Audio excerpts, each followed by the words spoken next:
ప్రపంచంలో ఏ మూలో జరిగేటటువంటి సంఘటనలు మనకెందుకులే అనుకుంటాం. కానీ వాటి ఇంపాక్ట్ చాలా ఉంటాయి. ఎస్పెషల్లీ యుద్ధానికి సంబంధించినటువంటి ఇంపాక్ట్ ప్రపంచ ఆర్థిక వ్యవస్థతో పాటుగా ప్రపంచ పర్యావరణం, ప్రపంచ ఆయుధ వ్యవస్థలు, ప్రపంచ భవిష్యత్ గమ్యాన్ని నిర్దేశిస్తుంటాయి. మన దగ్గర ఉన్నటువంటి మీడియాకి అంత పెద్ద డెప్త్ ఆలోచన లేదు.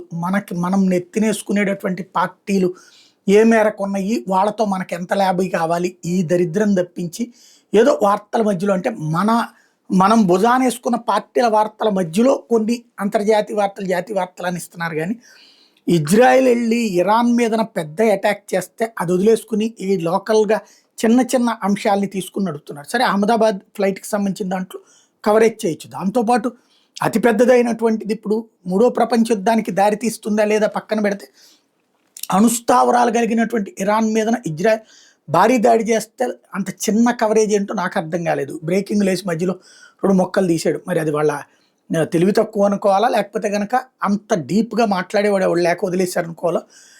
అది పక్కన పెడితే, ఇజ్రాయెల్ మీద వెళ్ళి ఎప్పుడైతే ఇరాన్ మీద ఎడతెరిపి లేని దాడులు చేసిందో, అక్కడ అనేకం విధ్వంసం చేసిందో, ఓ రకంగా చెప్పాలంటే నిర్దేశిత లక్ష్యాన్ని కరెక్ట్గా చేసింది. అందుకనినే అపార్ట్మెంట్లలో ఉన్నటువంటి సైనికాధికారులు కూడా చచ్చారు.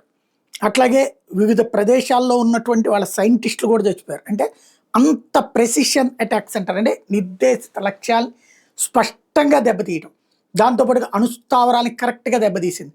అలాగే వాళ్ళకి సంబంధించినటువంటి విమానాలు ఎక్కడి నుంచి అయితే యుద్ధ విమానాలు టేక్ ఆఫ్ అవుతాయి ఆ బేసుల్ని కొట్టింది. దాంతో గిలగిల్లాడిపోయినటువంటి ఇరాను ఎయిర్ స్ట్రైక్స్ చేస్తానని ప్రకటించింది. కానీ మిస్సైల్ స్ట్రైక్స్ అంటే తనున్న చోట నుంచినే పంపించడం, అట్లాగే డ్రోన్ స్ట్రైక్ తన దగ్గర ఉన్నటువంటి చోట నుంచినే.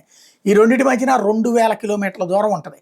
ఈ ఆడకి పోయేటప్పటికి దారిలో ఒక్కోదాన్ని పేల్చి అవతల పడేస్తుంది ఇజ్రాయెల్. ఓవరాల్గా అయితే 800 డ్రోన్లని ఇరాన్ ఇజ్రాయెల్ మీదకి పంపించింది. ఇజ్రాయెల్ చేసినవన్నీ పర్ఫెక్ట్ అటాక్, స్ట్రైట్గా కొట్టింది. అదే సందర్భంలో ఏదైతే ఇరాన్ పంపించేది అన్నీ కూడా, అంటే ఇక్కడ ఏం జరిగింది తెలివిగా, ఇజ్రాయెల్ వచ్చి అక్కడ ఇరాన్ ఇంతకుముందు అమెరికా సహకారంతో ఇరాక్ నాశనం చేసింది కదా, అక్కడ ఇరాక్కి సంబంధించినటువంటి ఎయిర్ బేస్ ఉంది కదా, అమెరికా అక్కడ ఉంటుంది, అమెరికన్ ఎయిర్ బేస్ కింద అది వాడుకుంటుంది. అక్కడి నుంచి వెళ్ళి దాడి చేసింది ఇజ్రాయెల్. అంటే పక్కనే ఇరాన్ పక్కనే ఉండి అక్కడి నుంచి యుద్ధ బాణాలు తీసుకెళ్ళి దాడి చేసింది, డ్రోన్స్ దాడి చేసింది. అది ఇజ్రాయెల్ చేసిన తెలివి. బట్ ఇక్కడ ఇరాన్ ఏం చేయాలి, ఇక్కడ పక్కనే ఉన్నటువంటి ఇరాక్లో ఉన్నటువంటి అమెరికా బేస్ మీద దాడి చేయాలి. అది చేస్తే కరెక్ట్ అటాక్ అవుతుంది. కానీ అమెరికా మీద యుద్ధానికి వెళ్ళినట్టు అవుతుంది. అప్పుడు అమెరికా కూడా యుద్ధంలో పాల్గొంటుందని భయపడి దాని జోలికి పోకుండా పైకి గంభీర ప్రకటనలు చేసింది వాళ్ళ మత సామాజిక వర్గం వాళ్ళని సంతృప్తిపరచడానికి. తీరా చూస్తే దాని జోలికి పోకుండా ఇజ్రాయెల్ మీదకి డ్రోన్స్ పంపించింది. ఎక్కడి నుంచి అడిగి పోయేటప్పటికి 2000 కిలోమీటర్ల దూరం అవి దారిలోనే పేల్చి చేసేయడం అన్నటువంటిది జరిగింది. బట్ అటాక్ చేశానని ప్రకటించుకుంది, కొన్ని నష్టపరిచాను అని చెప్పుకుంటోంది.